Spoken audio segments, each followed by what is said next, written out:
There are moments when you look at your own life and it feels like you're watching it, not living it. You go through routines, you answer messages, you finish tasks, but something feels strangely distant, like there's glass between you and your own experience. And the strange part is, nothing is obviously wrong. So why does your own life sometimes feel like it belongs to someone else? This disconnection doesn't usually arrive suddenly. It builds quietly. You start noticing small things. You laugh in conversations, but the laughter feels automatic. You finish a day, but can barely remember how it felt. You scroll, watch, reply, move, but inside, everything feels slightly muted. It's not sadness exactly, not anxiety either. It's more like absence. And over time, this affects more than your mood. It changes how you see yourself. You begin to wonder, is this really me? Why don't I feel present? Why does everything feel so flat? Decisions become mechanical. Relationships feel harder to connect with. Even good moments pass without leaving much of an imprint. Psychology sometimes describes this as a form of dissociation or experiential detachment, a mild but common state where the mind distances itself from immediate experience, not in a dramatic way, in a quiet, everyday way. And what makes this experience confusing is that the outside of your life can look completely normal, but what's happening inside is harder to see. And to understand it, you have to look at what the brain is actually trying to do. First, something important.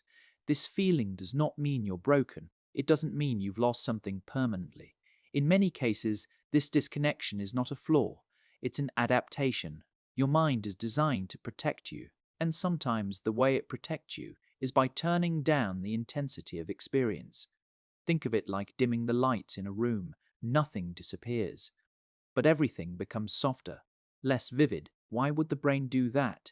Because at some point, being fully present may have felt overwhelming, too much stress, too many demands, too little time to process. So the brain learns a strategy: stay functional, but reduce emotional load. It's not trying to harm you, it's trying to keep you moving. But over time, this protection can start to feel like distance. And to understand why this happens, we need to look at the mechanism underneath it. Your brain has limited attentional bandwidth. Cognitive science shows that attention and emotional processing share overlapping neural resources. When your brain is overloaded by stress, information, or constant stimulation, it reallocates resources towards survival and task completion. Less energy goes into deep emotional processing, less into memory encoding, less into sensory detail, and the result is a life that feels less vivid. One way to imagine this is through a simple mental model: the brain as a camera. When everything is balanced, the camera records in high resolution. Details, emotions, and meaning are captured. But when the system is overloaded, the brain switches to low power mode.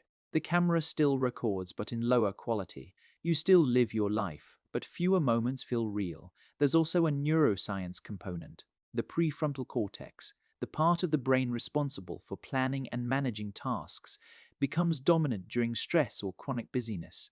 Meanwhile, networks involved in emotional awareness and presence, like parts of the insular and default mode network, become less active in the moment. You become efficient, but less connected.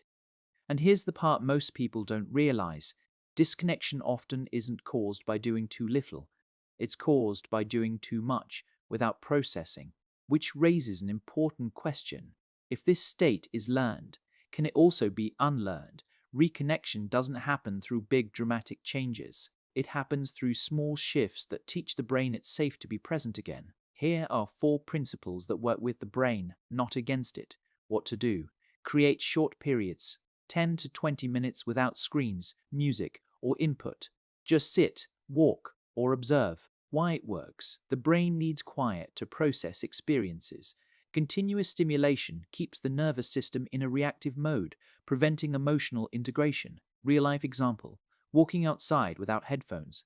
At first it feels restless, and slowly, thoughts begin to surface that were buried under noise. What to do? Focus on simple sensory details: temperature of water, texture of fabric, the feeling of your breath. Why it works: attention to bodily sensations activates networks linked to present moment awareness and reduces overactivity in abstract thinking loops. Real-life example: while washing your hands, actually noticing the warmth, the pressure, the sound. It sounds small, but This is how the brain relearns presence.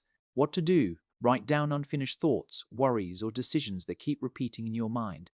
Why it works. The brain holds open loops to avoid forgetting unresolved problems. Writing externalizes them, reducing cognitive load and freeing attention.